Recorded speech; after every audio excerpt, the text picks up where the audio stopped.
इस राज्य को समाप्त करने में उनकी बड़ी भूमिका रही है और वो समझ रहे हैं कि आगे भी हमारे की तरह नासक लोग आएंगे। जैसे वो जल जीवन हरियाली योजना चलाई।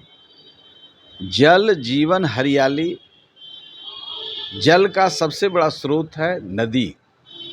नदी का सबसे बड़ा स्रोत है बालू।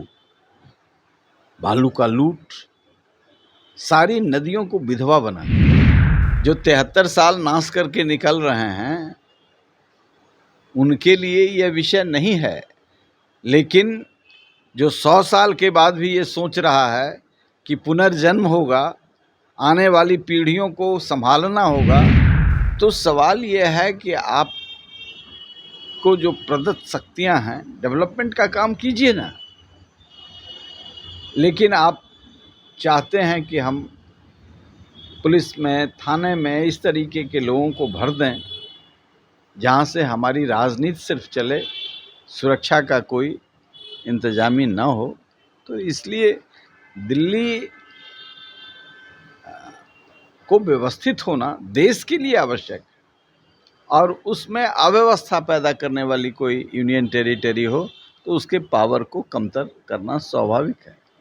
एक सवाल और है, कल बिहार के मुख्यमंत्री नीतीश कुमार ने कहा है कि जिस तरीके से लोग डिजिटल होते जा रहे हैं वैसे में दुनिया 100 साल में समाप्त हो जाएगी, आप लोग लिखा पढ़ा कीजिए। कैसे देखते हैं इस बातों को आप?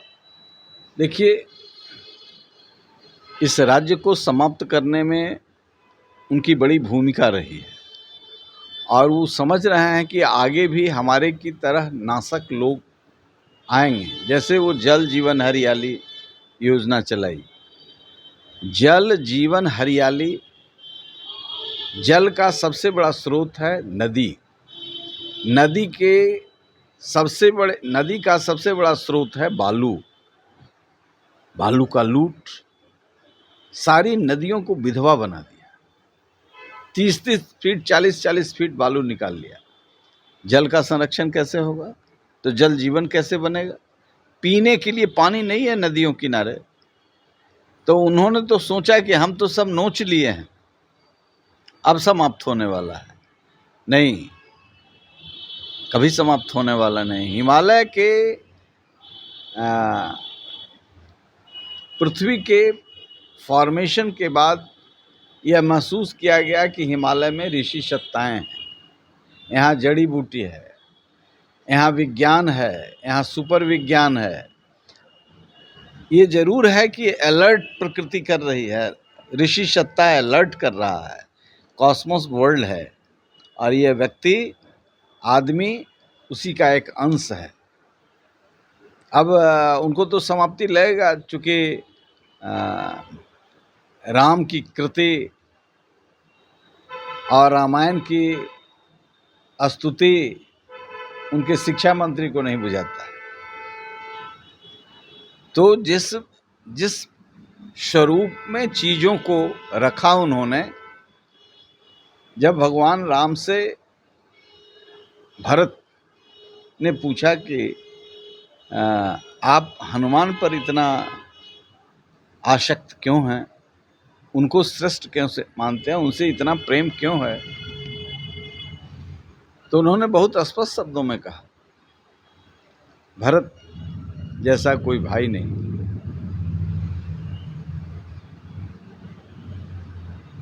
लेकिन आप समझ सकते हैं कि आप चौकीदारी में पहाड़ को उतार दिए ज़मीन पर, हनुमान को मूर्छित कर दिए। हनुमान नहीं होते तो राम नहीं होते, हनुमान नहीं होते तो हम अयोध्या वापस नहीं आते, क्योंकि लक्ष्मण नहीं होते तो जड़ी बूटी नहीं आती और वो जिंदा नहीं होते, और जब जिंदा नहीं होते तो किस मुंह को लेकर के हम अयोध्या आते। भरत पूरे भक्त हनुमान की जो कथा यात्रा है, यात्रा की कथा है, उस पर दृष्टि डालो तो नीतीश कुमार जी के कालखंड में जो शिक्षा की दुर्गति हुई है, या क्या है? दुनिया को समझने की ज़रूरत है। बिना समझे वो कह रहे हैं डिजिटल वर्ल्ड क्या है? यही विज्ञान है, वो कह ये रहे हैं, विज्ञान नहीं है। वो तो कह रहे हैं कि हम मेरा मेरा तो 73 साल हो गया है, हम तो अब निकल ही जाएंगे। आप लोग अपने लिए सोचिए। जो 73 साल नाश करके निकल रहे हैं, उनके लिए यह विषय नहीं है। लेकिन जो 100 साल के बाद भी ये सोच रहा है कि पुनर्जन्म होगा, आने वाली पीढ़ियों को संभालना होगा, ये दुनिया वसुधैव कुटुंबकम हमारे पूर्वजों ने कहा है।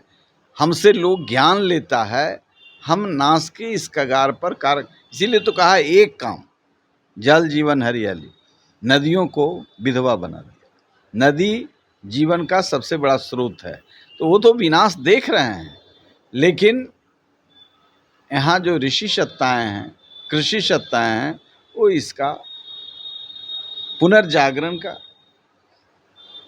पुनः जीवंत करने का चिंतन कर रहा है।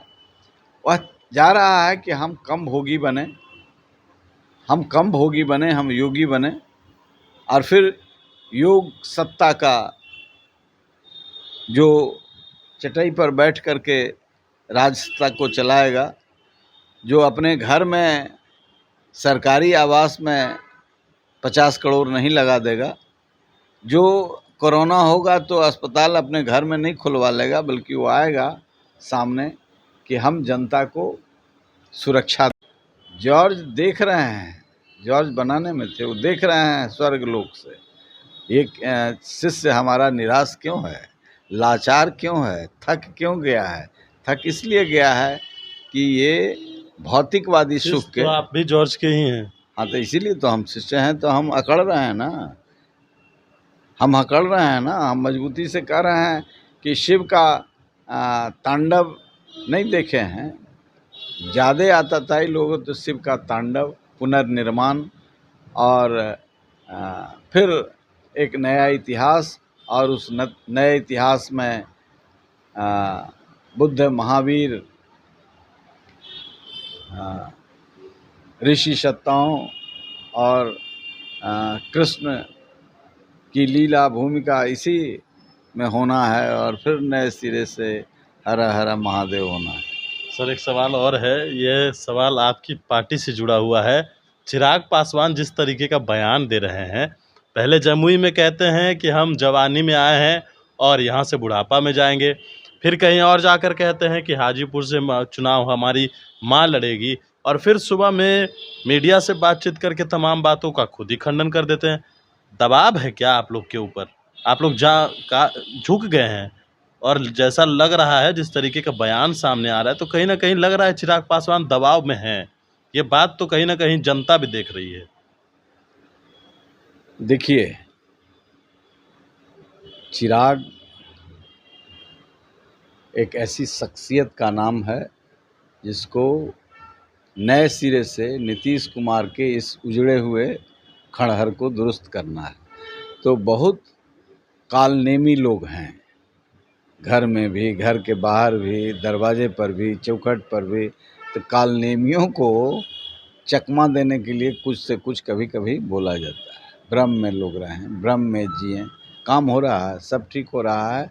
और एनडीए में चिराग पासवान को बहुत ही उचित सम्मान है, प्रधानमंत्री की ओर से भी, अमित शाह जी की ओर से भी, वहाँ के आम लोगों की ओर से भी, कि सनातन परंपरा के ये एक सच्चे संवाहक हैं, और हम बिहार को बनाने वाले हैं। कहाँ से लड़ेंगे, क्या करेंगे, भूत हाँकेंगे कि प्रेत बैताल को बांधेंगे, ये थोड़े सवाल है। सवाल है खंडहर को कैसे ठीक किया जाए। जंगल में ये मंगल राज वाले जो बांसुरी बजा रहे थे, वो भी निराशा हताशा में है। ठीक है, आपकी बात मान लेते निराशा हैं। और हताशा में हम लोग नहीं हैं। आपकी बात को भी मान लेते हैं, जंगल राज जो भी है, खरहर है, ठीक है, लेकिन आपके अपने ही घर में तो महाजंगल राज है, उसको कैसे सुधारिएगा? हमारे यहाँ कोई जंगल राज नहीं है। शिव जी की बारात नहीं देखे हैं? सांप, छुछुंदर, बंदर, बिच्छू, बैल, मोर, चूहा, प्रकृति के ये सब जो उपादेय हैं, लेकिन शिव की दृष्टि इतनी पैनी होती है कि किसी की हिम्मत नहीं कि मोर में हाथ लगा दे, किसी की हिम्मत नहीं कि शेर में हाथ लगा दे, किसी की हिम्मत नहीं जो बैल में हाथ। एक इंक्लूसिव सोसाइटी के निर्माण का संकल्प मिल गया, चल रहा है, चलते। चलिए, तो हमारे साथ पूर्व सांसद डॉक्टर अरुण कुमार थे। तमाम सवालों के जवाब इन्होंने दिए हैं और जब आप सुन रहे हैं तो समझ सकते हैं कि इनका कहना क्या है। और अपडेट्स के लिए आप बने न्यूज़ फाउंडेशन के साथ। नमस्कार।